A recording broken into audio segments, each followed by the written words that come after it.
প্ৰিয়সকল খ্ৰীষ্টক গ্ৰহণ কৰাৰ পাছত আমাৰ জীৱনৰ বহুবোৰ বস্তু পৰিৱৰ্তন হয় আৰু এনেকুৱা বহুবোৰ বস্তু আছে যি নেকি আমি ইচ্ছা কৰিলেও কৰিব নোৱাৰোঁ আৰু এনেকুৱা বহুবোৰ বস্তু আছে যি নেকি আমি আগতে কৰি আহিছিলোঁ হয়তো খ্ৰীষ্টক গ্ৰহণ কৰাৰ পাছতো কৰিব পাৰোঁ। এতিয়া যিবিলাক নতুনকৈ খ্ৰীষ্টক গ্ৰহণ কৰিছে, নতুনকৈ বিশ্বাস কৰিছে, তেওঁলোকৰ কাৰণে হয়তো বহুত সময়ত এক পাজলৰ কথা হৈ যায় যেতিয়া নেকি তেওঁবিলাকে তেনেকুৱা ধৰণৰ চিটুৱেশ্যন ফেচ কৰে, কি কৰিব লাগে, কোনটো ঈশ্বৰৰ ওচৰত গ্ৰহণযোগ্য হ'ব নহ'ব। কাৰণ হয়তো আগতে তেওঁবিলাকে বিভিন্ন কলা সংস্কৃতি নিজৰ ধৰ্মৰ ৰীতি নীতি কৰি আহিছিলে আৰু এতিয়া খ্ৰীষ্টক পোৱাৰ পাছত কি কৰিব লাগে নালাগে বহুত সময়ত কনফিউজনত পৰি যায়। এতিয়া বাইবেলৰ শাস্ত্ৰাংকৰ সহায় ল'ম বুলি ক'লে এনেকুৱা বহুবোৰ বস্তু হয়তো আমি বাইবেলত ডাইৰেক্টলি মেনশ্যন নাপাওঁ, হয় একজেক্টলি আমি নাপালোঁ, হয়তো কিছুমান বাইবেল ৰেফাৰেঞ্চৰ সাৰাংশা বুজি কিনে আমি হয়তো কথাবোৰ বুজিব পাৰোঁ, কিন্তু তাক কৰিব যাওঁতে আমি বহু সময় লাগিব পাৰে বুজিবৰ কাৰণে আৰু ডাইৰেক্ট ৰেফাৰেঞ্চ হয়তো আমি নাপাব পাৰোঁ। তো এনেকুৱা কিবোৰ বস্তু কৰিলে আমি গম পাম যে এই বস্তুবোৰ আমি কৰিব পাৰোঁ, এইবোৰ বস্তুবোৰ আমি কৰিব নোৱাৰোঁ, এইবোৰ বস্তু ঈশ্বৰৰ ওচৰত গ্ৰহণযোগ্য হ'ব, এইবোৰ বস্তু গ্ৰহণযোগ্য নহ'ব। কাৰণ আমি খ্ৰীষ্টক গ্ৰহণ কৰাৰ পাছত আমাৰ জীৱন পৰিৱৰ্তন হোৱাটো বাঞ্ছনীয় আৰু আমি যদি কিবা বেয়া প্ৰেক্টিচ লৈ আগবাঢ়ি আছোঁ হয়তো খ্ৰীষ্টৰ ওচৰত গ্ৰহণযোগ্য হ'ব নোৱাৰে। তো আজিৰ এই ভিডিঅ'ত প্ৰিয়সকল আমি আলোচনা কৰিম 3টা প্ৰশ্ন আৰু সেই 3টা প্ৰশ্নই আমাক বুজিবৰ কাৰণে সহায় কৰিব যে আমি কিছুমান বস্তু কৰিব পাৰোঁ নোৱাৰোঁ, এইবোৰ ঈশ্বৰৰ ওচৰত গ্ৰহণযোগ্য হ'ব নহ'ব। এই ভিডিঅ' সম্পূৰ্ণলৈকে চাব। মই ব্ৰুন আৰু আপোনাক সকলোকে আমাৰ চেনেলত স্বাগতম কৰিছোঁ। আপোনালোকে যদি আমাৰ চেনেলত নতুনকৈ আছে ছাবস্ক্ৰাইব কৰিব পাৰে আৰু ফেচবুকত থাকিলে ফ'ল' কৰিব। Praise the lord.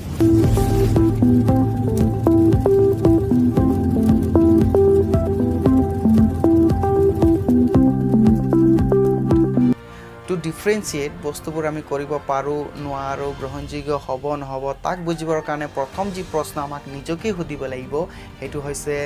Is it cultural or religious. তাৰমানে আমি যি কৰিব লৈছোঁ বস্তুবোৰ এইটো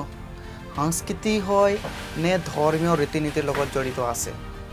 এতিয়া আমি জানো এনেকুৱা বহুবোৰ সংস্কৃতি আছে যি নেকি আমাৰ এটা cultural integral part of life. এতিয়া অসমৰ বহু সুকীয়া জাতি আছে, বিভিন্ন ট্ৰাইব আছে যাৰ নেকি নিজৰ সুকীয়া কলা সংস্কৃতি আছে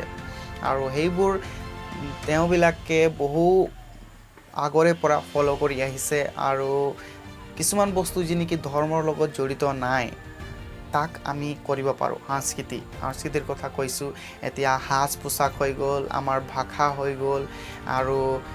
কিছুমান খোৱা লোৱা সকলো হয়তো কিছুমান সংস্কৃতিৰ লগত জড়িত আছে আৰু আমি হয়তো খ্ৰীষ্টক গ্ৰহণ কৰাৰ পাছত সেই সকলোবোৰ এৰিব নোৱাৰোঁ। সংস্কৃতি আমি ফ'ল' কৰিব পাৰোঁ, খ্ৰীষ্টক গ্ৰহণ কৰাৰ পাছত একো নাই। তো এনেকুৱা কিছুমান সংস্কৃতি আমি অনুসৰণ কৰিব পাৰোঁ। এতিয়া সংস্কৃতি আৰু ধৰ্মীয় আমি কেনেকৈ ডিফাৰেঞ্চিয়েট কৰিব পাৰোঁ তাক মই যদি কওঁ, এটা ষ্টেটমেণ্ট মই পঢ়িছিলোঁ তাক ক'বলৈ বিচাৰিছোঁ। Culture is a body of knowledge that is acquired by people through years of being together in one society, while religion is the belief system directed toward the supreme deity, and yet this is something that may or may not be accepted by each person in a culture. Two individuals may have the same culture and yet practice different religious practices. এই যে statement ইয়াৰ পৰা আমি বুজিব পাৰিছোঁ যে culture হৈছে যি নেকি বহু দিনৰ পৰাই প্ৰেক্টিছ কৰি অহা কিছুমান মানুহৰ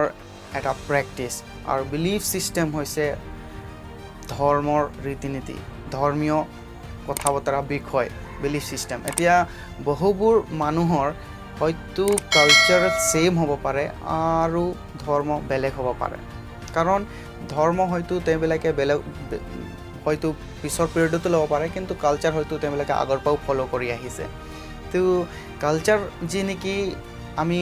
ফ'ল' কৰিব পাৰোঁ আৰু যিটো নেকি ধৰ্মৰ লগত জড়িত নাই তেনেবোৰ কালচাৰ আমি ডেফিনেটলি ফ'ল' কৰিব পাৰোঁ। আমাৰ সাজ পোছাক কথা বতৰা মই কৈ গ'লোঁ। এতিয়া দ্বিতীয় যি প্ৰশ্ন আমি সুধিব লাগিব যদি আমি ডিফাৰেঞ্চিয়েট কৰিব পাৰিছোঁ কিবোৰ কৰিব পাৰোঁ নোৱাৰোঁ, তো এই যি কালচাৰ বা পৰম্পৰা বা যিকোনো কাম আমি কৰিছোঁ সেই কাৰ্যসমূহ আমাৰ আত্মাৰ কাৰণে বেনিফিচিয়েল হয় নে নহয়, আমাক আত্মিকভাৱে জাগৃত কৰিছে নে নাই তাক আমি সুধিব লাগিব আৰু যি আমি কৰিব বিচাৰিছোঁ কৰি আছোঁ ইজ ইট কণ্ট্ৰাডিক্টৰী টু বাইবেলৰ লগত মিল খাইছে নে নাই তাক আমি সদায় সুধিব লাগিব এতিয়া এনেকুৱা বহুবোৰ কালচাৰ আছে মই কৈ গ'লোঁ যে কালচাৰ আমি ফ'ল' কৰিব পাৰোঁ একো নাই কিন্তু এনেকুৱা বহুবোৰ কালচাৰ আছে যি নেকি বাইবেলৰ লগত মিল নাখায় আমাৰ আত্মাৰ কাৰণে কোনো বেনিফিট নাই তাত তো সেই কালচাৰবোৰ আমি ডেফিনেটলি ফ'ল' কৰিব নোৱাৰোঁ এনেকুৱা যদি কালচাৰ আছে য'ত নেকি আমাক ৰাগিয়াল বস্তু খাবলৈ শিকাইছে যি নেকি আমাৰ শৰীৰক নষ্ট কৰি আছে তেনেকুৱাবোৰ কালচাৰ আমি কেতিয়াও আমাৰ খ্ৰীষ্টানীতিত গ্ৰহণযোগ্য নহ'ব আৰু আমাৰ বাইবেলে কেতিয়াও পাৰ্মিশ্যন নিদিব তেনেকুৱাবোৰ কালচাৰ ফ'ল' কৰিবৰ কাৰণে আপোনালোকৰ কালচাৰত এতিয়া সাংস্কৃতিত কি বেয়া সংস্কৃতি আছে মই নাজানো বা কি সংস্কৃতি আছে যি নেকি বাইবেলৰ লগত মিল নাখায় সেই সংস্কৃতি আপোনালোকে নিজেই জানে আৰু ধৰ্মীয় ৰীতি নীতি আমি জানো আমি যদি ধৰ্মৰ নীতি ফ'ল' কৰোঁ তেনেহ'লে সেইটো আমি ঈশ্বৰক সন্মান দিয়া নাই জীৱিত যীশুখ্ৰীষ্টক সন্মান দিয়া নাই ধৰ্মীয় ৰীতি নীতি আমি ঈশ্বৰৰ বাহিৰে আন যি বস্তুবোৰক কিছুমান ডেইটিক আমি সন্মান জনাইছোঁ সিহঁতক আমি ভক্তি দেখাইছোঁ তাৰ মানে আমি বিশ্বাসৰ লগত খেলিছোঁ তো ধৰ্মৰ নীতিটো আমি ফ'ল' কৰিব নোৱাৰোঁ কিন্তু সংস্কৃতি আমি ফ'ল' কৰিব পাৰোঁ কিন্তু সেই সংস্কৃতি আমাৰ বাইবেলৰ লগত মিল খাইছে নে নাই তাক চাব লাগিব এইটো বাইবেলৰ বিশ্বাসৰ লগত কণ্ট্ৰাডিক্টৰী হৈছে নে নাই তাক চাব লাগিব যদি একো কণ্ট্ৰাডিক্টৰী নাই তেনেহ'লে আমি ডেফিনেটলি ফ'ল' কৰিব পাৰোঁ এতিয়া ফৰ ছাপ'জ আদিবাসী কালচাৰত এটা সংস্কৃতিৰ নিচিনা আছে যি নেকি মানুহবিলাকে আহিলে ভৰি ধুৱাই বা হাত ধুৱাই তো তাৰ পৰা কিবা বেয়া হৈছে নেকি একো বেয়া হোৱা নাই ভাল হৈছে কাৰণ মানুহবিলাকে আমি অলৰেডি এতিয়া ক'ভিডৰ পাছত এইটো বেছি এটা পৰম্পৰাই হৈ গৈছে হাত ধোৱা ভৰি ধোৱাটো ঘৰৰ সোমোৱাৰ আগত তো এটা কালচাৰেল এটা বস্তু হয় যি নেকি আদিবাসী সমাজত আছে মানুহ ঘৰ সোমোৱাৰ আগতে তেওঁলোকে হাত ধুৱাই দিয়ে ভৰি ধুৱাই দিয়ে ভাল কালচাৰ বাইবেলে তাৰ বিৰুদ্ধে একো নকয় তো আমি তেনেকুৱাবোৰ কালচাৰ ফ'ল' কৰিব পাৰোঁ যি নেকি আত্মাৰ কাৰণে ভাল হ'ব পাৰে মানুহৰ কাৰণে ভাল হ'ব পাৰে যিটো নেকি বিশ্বাসৰ লগত মানে কোনো কণ্ট্ৰাডিক্টৰী নাই কোনো বিপৰীত নাই তেনেকুৱাবোৰ কালচাৰ আমি ডেফিনেটলি ফ'ল' কৰিব পাৰোঁ আৰু আমাৰ বিশ্বাসৰ লগত যিটো নেকি বিপৰীতে আছে মিল খোৱা নাই তেনেকুৱাবোৰ বস্তু আমি কেতিয়াও ফ'ল' কৰিব নোৱাৰোঁ আৰু এক প্ৰকাৰে যদি আমি চাওঁ বাইবেলত আমি গম পাওঁ ঈশ্বৰে ডিফাৰেঞ্চিয়েট কৰিছিলে মানুহবিলাকক সেইবোৰ বস্তুৰ পৰাই খোৱা লোৱা হওক বা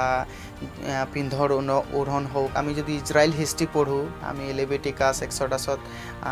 আমি পাই যাম কেনেকৈ ঈশ্বৰে ইজৰাইলৰ লোকবিলাকক কিছুমান নিয়ম বান্ধি দিছিলে যে তোমালোকে এইবোৰ বস্তু নাখাবা এইবোৰ বস্তু খাবা এনেকুৱা পিন্ধিবা তো খোৱা লোৱা পিন্ধা উৰাত সকলোতে এটা ৰুল ৰেগুলেশ্যন বনাই দিছিলে যাতে তেওঁবিলাক আন জাতিবিলাকৰ নিচিনা নহয় সেইকাৰণে ঈশ্বৰে এই ৰীতি নীতি তেওঁবিলাকক বান্ধি দিছিলে তো আমাৰ জীৱনতো আমি চাব লাগিব যে আমি এই বস্তুৰ দ্বাৰা আমি এই বস্তুটো আমাৰ বাইবেলৰ লগত কণ্ট্ৰাডিক্টৰী হৈছে নাই ঈশ্বৰৰ বাক্যৰ লগত কণ্ট্ৰাডিক্টৰী হৈছে নেকি যদি কণ্ট্ৰাডিক্টৰী আছে আমি সেইবোৰ বস্তু কৰিব নালাগে যদি আমাৰ কালচাৰ আমাৰ সংস্কৃতি কিবা যদি বাইবেলৰ লগত কণ্ট্ৰাডিক্টৰী হৈছে আমি তাক কৰিব নালাগে বাইবেলৰ বিপৰীতে গৈ কোনো সংস্কৃতি আমি ফ'ল' কৰিব নোৱাৰোঁ তৃতীয় যি প্ৰশ্ন আমাক সুধিব লাগিব আমি যদি ডিফাৰেঞ্চিয়েট কৰিব বিচাৰিছোঁ কৰিব পাৰোঁ নোৱাৰোঁ সেইটো হৈছে ইজ ইট গ্ল'ৰিফাইং গড আমাক নিজকে সুধিব লাগিব ইয়াৰ দ্বাৰা ঈশ্বৰৰ মহিমা হৈছে নে নাই এতিয়া বহুবোৰ বস্তু আছে আমি কৰিব পাৰোঁ যিটো নেকি হয়তো আমাৰ কাৰণে ভালো হ'ব পাৰে বা কাৰোবাৰ কাৰণে ভাল হ'ব পাৰে কিন্তু সেই সকলোতে আমাৰ প্ৰশ্ন সোধা প্ৰয়োজন যে ইজ ইট গ্ল'ৰিফাইং গড ইয়াৰ দ্বাৰা ঈশ্বৰৰ মহিমা হৈছে নে নাই ইয়াৰ দ্বাৰা মোৰ আত্মাত সগতি বা ভাল হৈছে নে নাই মই স্পিৰিচুৱেলি গ্ৰ'থ হৈছোঁ নে নাই তাক চাব লাগিব এতিয়া এনেকুৱা বহুবোৰ বস্তু আছে আমাৰ সংস্কৃতি আছে য'ত নেকি আমি হয়তো কোনোবাই ডাঙৰ ডাঙৰ প্ৰগ্ৰাম পাতিছে আমাৰ সংস্কৃতিৰে আমি যাব বিচাৰোঁ তাত নাচিব বিচাৰোঁ কিন্তু সেই সকলোৰ দ্বাৰা যি গীত মাত হ'ব তাত ঈশ্বৰৰ মহিমা হৈছে নে নাই বা মোৰ আত্মাৰ কাৰণে কিবা ভাল হৈছে নে নাই সেই সকলো কথা আমি চালি জাৰি চাব লাগিব যদি হোৱা নাই ঈশ্বৰৰ মহিমা why should we do that কেলে আমি কৰিব লাগে সেই সকলো য'ৰ পৰা নেকি মোৰ আত্মাৰ একো ভাল হোৱা নাই য'ৰ পৰা নেকি মোৰ ঈশ্বৰৰ মহিমা হোৱা নাই তেনেকুৱাবোৰ বস্তু আমি কিয় কৰিব লাগে বহুত সময়ত হয়তো আমি কনফিউজনত পৰি যাওঁ আৰু আমি অকলশৰীয়া পাওঁ যদি কৰোঁ নকৰোঁ মই অকলশৰীয়া হৈ যাম সকলোৱে মোক এৰি দিব তেনেকুৱা ধৰণৰ চিন্তাধাৰা আমাৰ ভিতৰত সোমাই যায় কিন্তু বি এছৰ আমি যদিও মানে অকলশৰীয়া হৈ যাওঁ ষ্টেণ্ড বাই গড ঈশ্বৰৰ কাৰণে থিয় হওক ষ্টেণ্ড ফৰ গড যদি আমি ষ্টেণ্ড লওঁ ঈশ্বৰৰ কাৰণে ডেফিনেটলি আমি অকলে নাথাকোঁ আমাৰ লগত এদিন স্বৰ্গৰাজ্যত হাজাৰ হাজাৰ অযুত লোক থাকিব আমাৰ লগত যিয়ে নেকি আমি একেলগে ঈশ্বৰৰ আৰাধনা কৰিম আমি কেতিয়াও অকলে নাথাকিম তো প্ৰিয়সকল BSত আমি যদি কিছুমান বস্তু নাজানো সদায় এই তিনিটা প্ৰশ্ন সোধক যে এই বস্তুটো আমাৰ সংস্কৃতি হয় নে ধৰ্মীয় ৰীতি নীতি হয় যদি সংস্কৃতি হয় আমি ফলো কৰিব পাৰোঁ কিন্তু তাতো আমি চাব লাগিব যে এই সংস্কৃতিটো বাইবেলৰ লগত বা ঈশ্বৰৰ কথাৰ লগত মিল খাইছে নে নাই যদি কন্ট্ৰাডিক্টৰি আছে বাইবেলৰ কথাৰ লগত মিল খোৱা নাই তেনেহ'লে সেই সংস্কৃতি আমি ফলো কৰিব নোৱাৰোঁ আৰু সদায় এটা প্ৰশ্ন সোধক যে এই বস্তুৰ দ্বাৰা আমি ঈশ্বৰৰ মহিমা কৰিছে নে নাই এই বস্তুৰ দ্বাৰা আমাৰ আত্মাৰ গ্ৰথ হৈছে নে নাই আমি স্পিৰিচুৱেলি ডেভেলপ হৈছে নে নাই তাক সদায় সুধিব লাগে মই বিশ্বাস কৰিছোঁ এই বাৰ্তাৰ দ্বাৰা আপোনালোকে আশীৰ্বাদ প্ৰাপ্ত হৈছে ঈশ্বৰে সকলোকে আশীৰ্বাদ কৰক প্ৰেইজ দ্য লৰ্ড